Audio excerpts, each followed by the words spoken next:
तो दोस्तों फिर से हम आपके लिए लेकर आए एक डरावनी भूतिया कहानी। तो चलो दोस्तों कहानी को शुरू करते हैं। साया। रात गहरी हो चुकी थी। घड़ी की सुइयां 12 बजा रही थीं। अयान अपने कमरे में बैठा किताब पढ़ रहा था।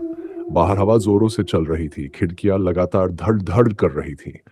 अचानक लाइट छपकने लगी। ये क्या हो रहा है? अयान ने घबराते हुए कहा। तभी दरवाजे पर दस्तक हुई। टक टक टक टक।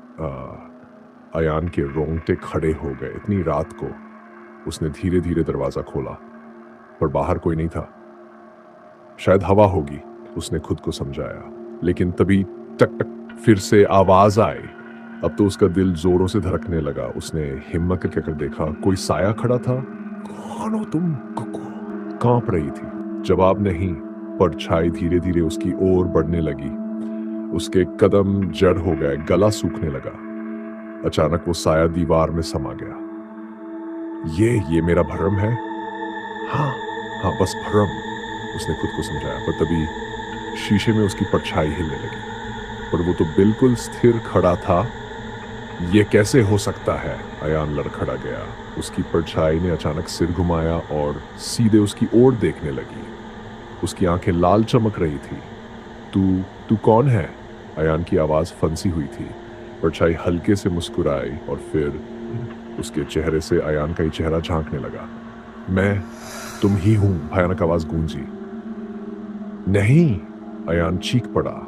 उसने पीछे हटने की कोशिश की, पर पैर किसी चीज से टकराया और वह जमीन पर गिर पड़ा। परछाई अब धीरे धीरे उसकी ओर बढ़ रही थी, जैसे उसकी आत्मा खींच रही हो। छोड़ दो मुझे, वह बेतहाशा चिल्लाया। तभी लाइट जोर से चमकी और सब कुछ शांत हो गया। अगले दिन अयान के दोस्त कबीर और रोहन सुबह उसके घर पहुंचे। दरवाजा अंदर से बंद था। उन्होंने कई बार आवाज लगाई, पर कोई जवाब नहीं आया। अयान, दरवाजा खोलो यार, कबीर ने जोर से कहा, पर अंदर सन्नाटा था। रोहन को कुछ अजीब लगा। उसने खिड़की से झांक कर देखा और उसकी आंखें फटी रह गई। कबीर, ये देखो। कबीर ने खिड़की से झांका और उसका भी चेहरा सफेद पड़ गया। अंदर अयान शीशे के सामने निर्जीव पड़ा था। उसकी आंखें खुली हुई थी, पर उनमें कोई रोशनी नहीं थी। हे भगवान, ये क्या हो गया? रोहन कांप उठा।